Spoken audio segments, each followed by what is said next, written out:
Hello and welcome to Friday's Granada Reports, live with the latest across the Northwest. Hello there. On the programme this evening. The day after the Manchester Arena public inquiry came to an end, the survivor of the attack, who says he's no confidence the government is serious about protecting victims. For this government to talk about, they know about the anguish and the frustration and everything that we've been through, they know nothing because nobody from government's spoken to me. It beggars belief. Renewed warnings about the dangers of crossing railway lines after this nearest of near misses. Catch us if you can, how Manchester United's women are loving that top-of-the-table feeling.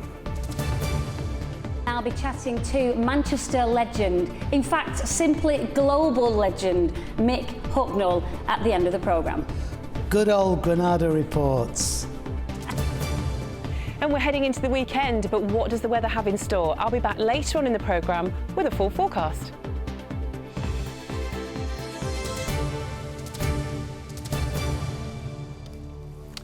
Yeah, all that to come. But first tonight, and a survivor of the Manchester Arena terror attack says he's no confidence the government is serious about protecting victims of major disasters in the future.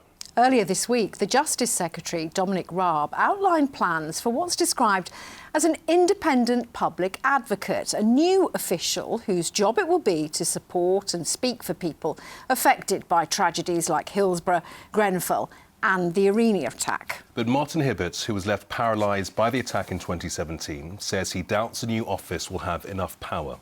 Our correspondent, Victoria Grimes, has more. It's just ridiculous. It's a big slap in the face, and I'm kind of fed up with this government doing that. For Martin Hibbert, plans for a public advocate are simply too little and too late.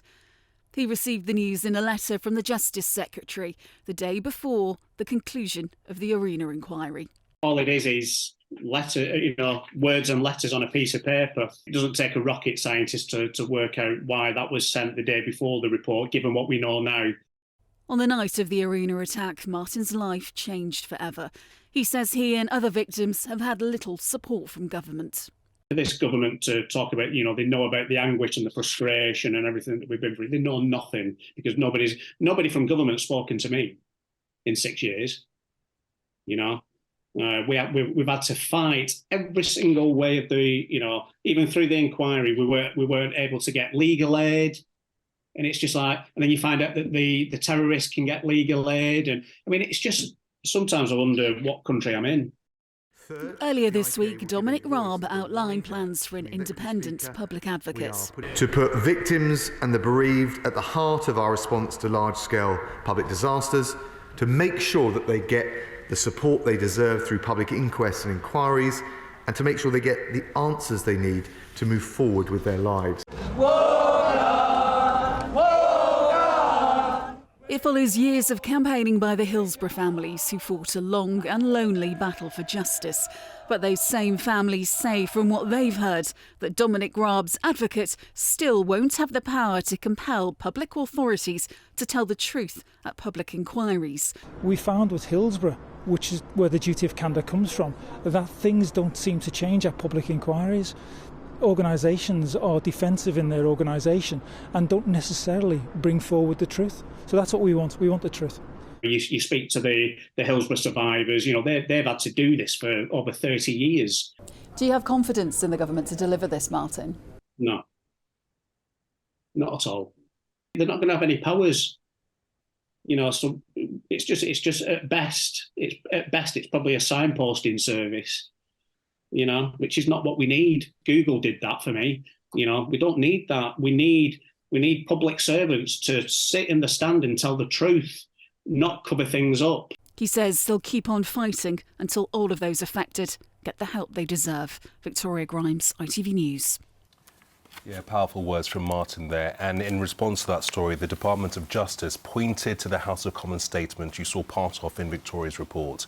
In it, Dominic Raab said he was prepared to talk with MPs about the details of how the independent public advocate would operate.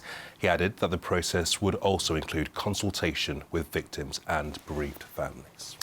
Well, after Friday prayers today, a mosque in Manchester attended by the arena bomber has said it played no part in radicalising him. Yes, the public inquiry into the attack says Salman Abedi attended sermons at Didsbury Mosque in South Manchester. It's alleged he was exposed to radical messages about armed struggle. But the mosque has hit back. A senior trustee of the mosque says politics has no place there and that his heart goes out to the families who lost loved ones.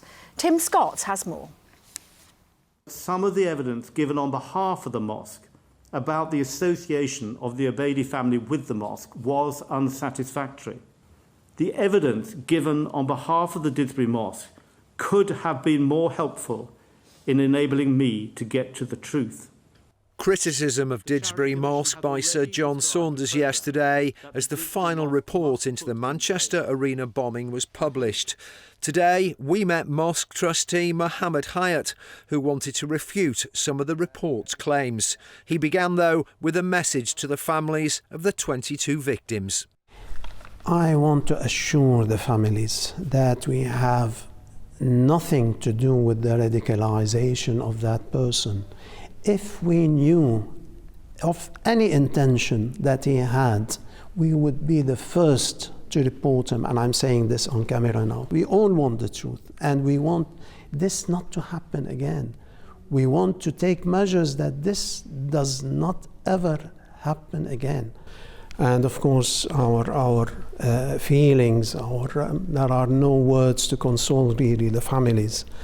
And we feel with them.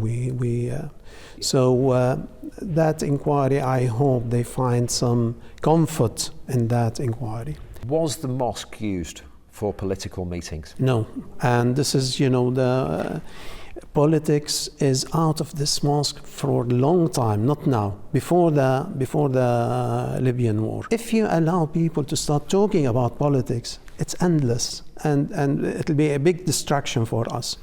So yes, we feel with them on humanitarian basis, we help, we accommodate, but when it comes to politics, we keep it out. And yet the Abedi family, a radical family, the family of the bomber, they attended here. They were not regular since 2006. Ramadan, I know him.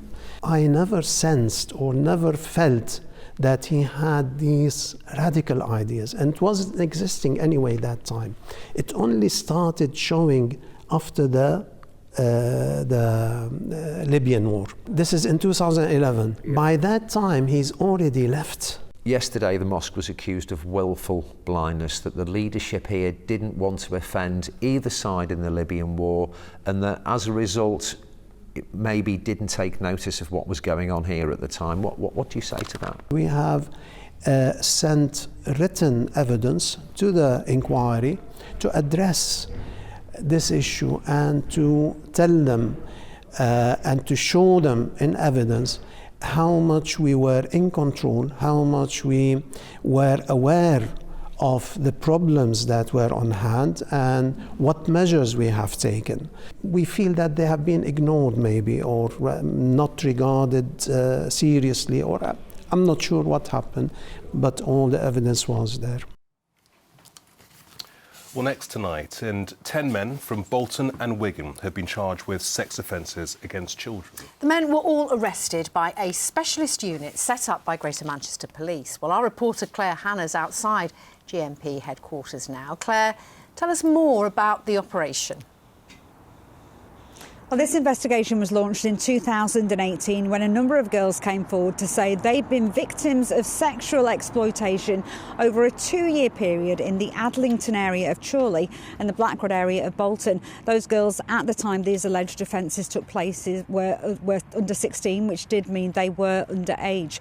Now, after what Greater Manchester Police have described as a significant and exhaustive investigation, 10 men have been charged with a total of 17 counts of rape and 26 counts of sexual activity with a child under the age of 16. Now, those men are from Wigan and Bolton. 3 of them, Corey Barrett from Wigan, Brandon Harwood from Bolton, and another one also from Bolton, were teenagers at the time these charges relate to. All 10 will appear at court next month.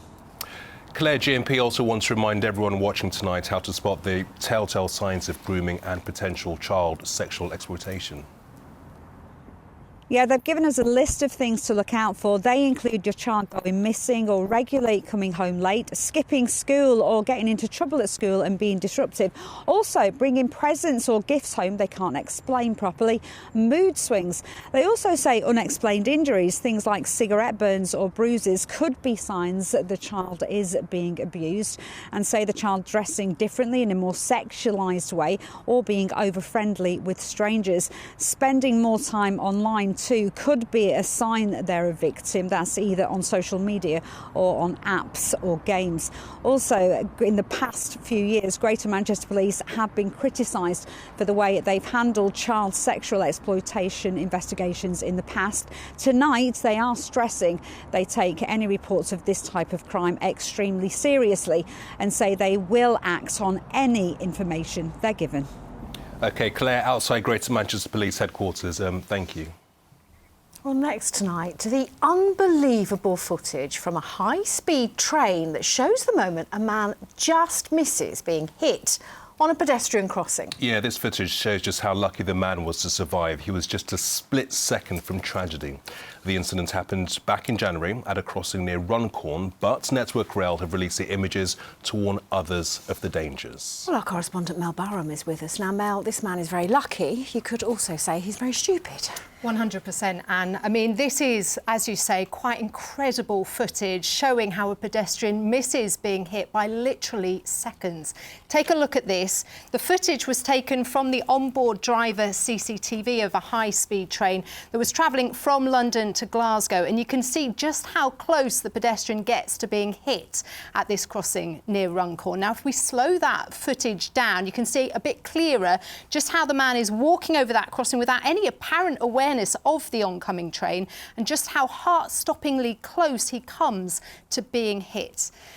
Now, Network Rail don't want us to identify exactly where this crossing is, but the entrance to that crossing would have had red flashing lights to warn everybody that there was a train approaching, which the pedestrian seemingly ignored, and the speed the train would have been going at that part of the crossing would have been about 125 miles an hour. So you can understand from that the driver would have had very little been able to do anything at that point. As you say, Mel, the footage really is remarkable and shocking. Network Rail are in charge of the line. What have they had to say about this? Well, Gamal, they've released this footage because they want to warn people about the dangers of railway crossings. And they have said that this is one of the closest near misses they've ever seen, and are urging people really to make sure that they follow the signage at these sort of crossings and don't cross if a train is approaching. At this location in particular, you would not see the train approaching. It's travelling too fast for someone to be able to see that to get across in time. And that's why we do have the red and green warning lights as a mitigation for users to cross safely. Some crossings it will just be stop, look, listen, but whatever the signage is, please we implore people to follow the signage. Well, it is certainly sobering watching this footage, and very clear that this pedestrian is extremely lucky to be alive. The message Network Rail want us all to take from this tonight is that it really only takes a split second to make the wrong decision for it all to end in tragedy. It certainly does. Mel Barham, thank you. In other news today, a Greater Manchester police officer has been charged with 4 counts of rape and 1 of false imprisonments. Christian Henderson was serving in Manchester. He continues to be suspended from duties and appeared in court earlier today. Divers are continuing their search of the Bridgewater Canal for a missing grandfather. Peter Baglin from Salford vanished in December after failing to come home after a walk. Greater Manchester Police have been using drones, divers and mountain rescue teams in their efforts to find him. They say there is no evidence to suggest the whereabouts of Peter. Here's what's still to come on the ITV News at 6:30 with Charlene. Coming up, it should have been obvious to Boris Johnson lockdown rules were being broken at Downing Street. That's the verdict of the cross-party Commons committee investigating him. The former PM will now need to answer those claims later this month. Charged with manslaughter, the couple who went on the run with their baby are appearing in court today after the remains of a baby were found in Brighton. And preserving the past, Hull's oh-so-rare cream-coloured booths have been given protected status. So join us for those stories and more from 6:30. OK, time for sport now, and a Liverpool hero sets to leave Anfield. Mike. Yeah, that's right. A great player who helped the Reds win the Premier League and the Champions League, Roberto Firmino, has decided to leave Liverpool when his contract expires at the end of the season. The Brazil international is in his 8th year at Anfield, having made more than 350 appearances for the club. And he'll hope to add to that on Sunday as Liverpool take on Manchester United in the Premier League at Anfield. Fair to say the rivals are having contrasting seasons. Liverpool are failing to hit the heights of recent years, while Manchester United already have the League Cup in their trophy cabinet and are still in the title race. Speaking ahead of the game, Liverpool's manager Jurgen Klopp admitted he was pleased for Marcus Rashford, who is back in form again after his struggles last season. It's difficult, I would say pretty much impossible to be happy about something positive at Man United when you are the Liverpool manager. I'm here for 7.5 years, so it's not that I watch them and hope they win or whatever. But to be honest, I'm really happy for Rashford. Because he had a very difficult last year, where he obviously was not performing on the level he's able to perform. My team will be prepared to go and fight and to go with confidence. But we know that's going to be difficult. We know we have to suffer, we have to sacrifice to get a good result. I was always looking forward to this game. It's the game.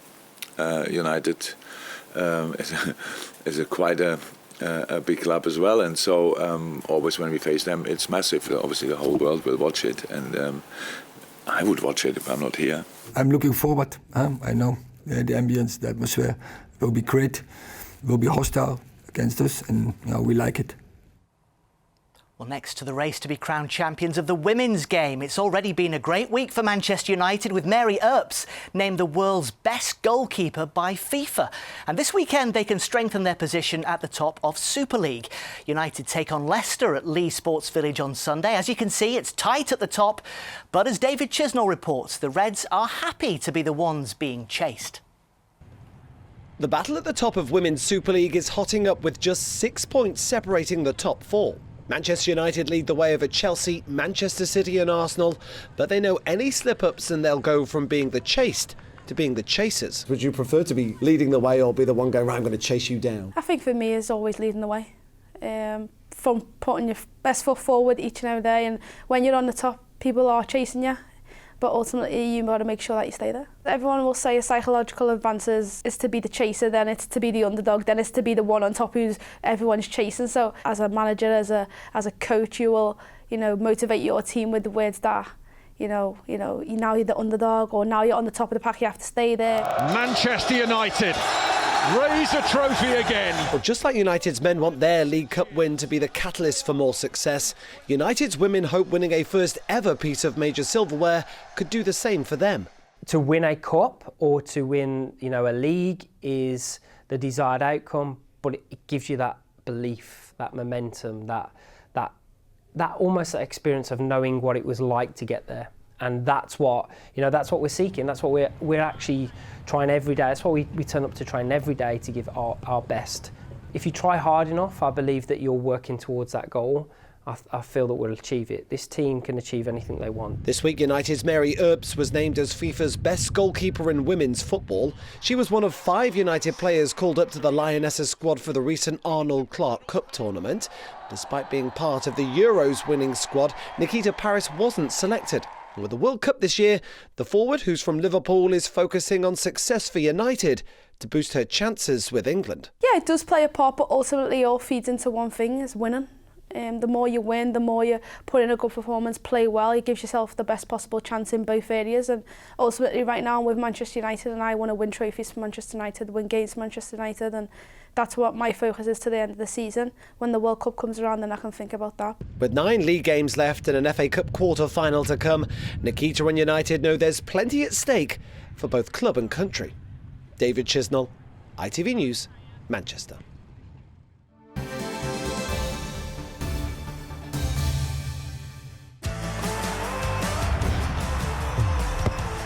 Getting that winning feeling. FOW, sponsors of the Granada Sport Report. There's a top-of-the-table clash in Rugby Union's Premiership this weekend. Sale Sharks, who sit second, welcome league leaders Saracens to the AJ Bell Stadium on Sunday afternoon. Sale, as you can see, are having a great season, although have now lost 4 straight games in all competitions, including last weekend's disappointing league defeat against Exeter. A game that was probably within our grasp, and to let it go in the last, 5-10 minutes. Those are the games you've got to take if you want to be pushing that top of the table. So looking forward to this week now and trying to get back on that horse. It's a good time and it's come.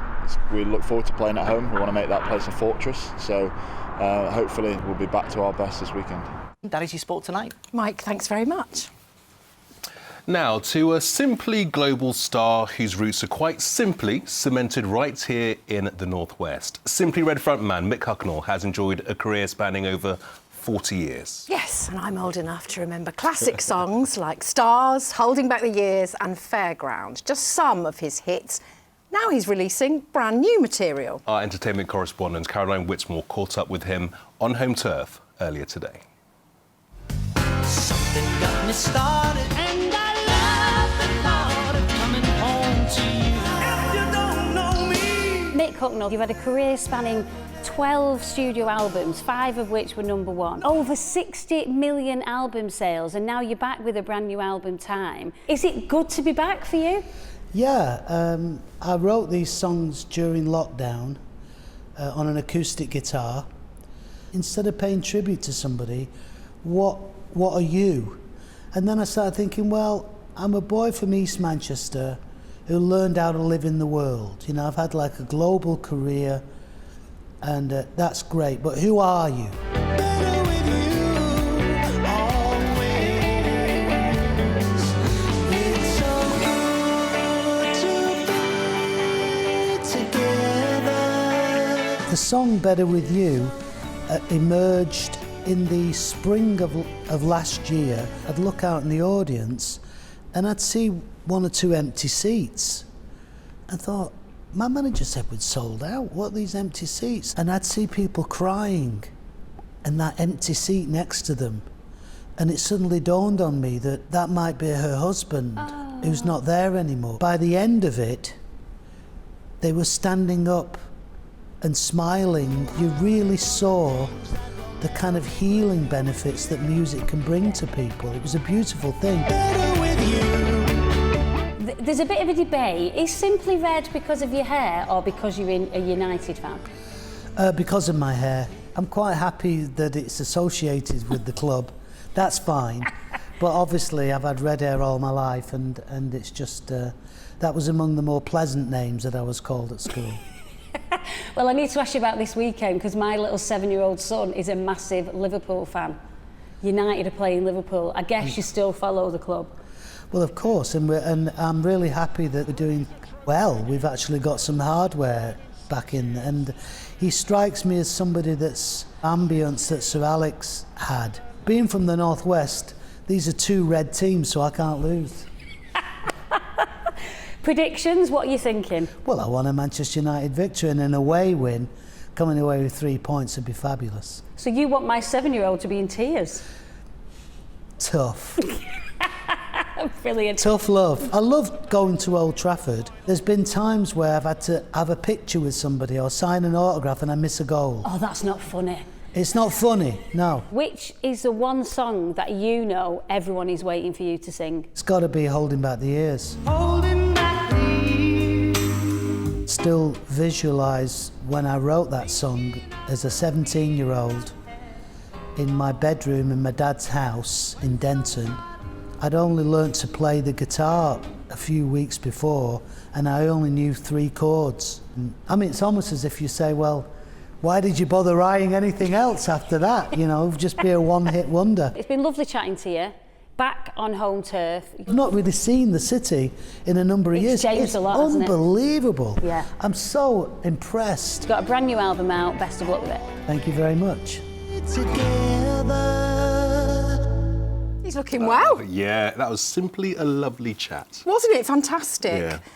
We hope that Cal's little boy will take it well, though, if Manchester United beat Liverpool at the weekend. Well, we learned today that he loves tough love, so how about that for a song title? Well, there Tough you go. Love. Still wearing his sunglasses inside as well. Now, here's the weather forecast. Joe may use the word Arctic. Have you burnt tea again? I'm scraping the cooled oil into the bin, not the sink. Can we eat outside? It's nice. United Utilities sponsors ITV Granada weather. Thank you. Hello again. A very good evening to you. The weekend starts as it means to go on. Quite cloudy skies here in the northwest. We've seen a few glimmers of brightness today. And over the next couple of days, there will be some sunshine, probably tomorrow and again on Sunday. But there'll be an increased risk of showers as we go through the next few days. And it is going to feel very cold.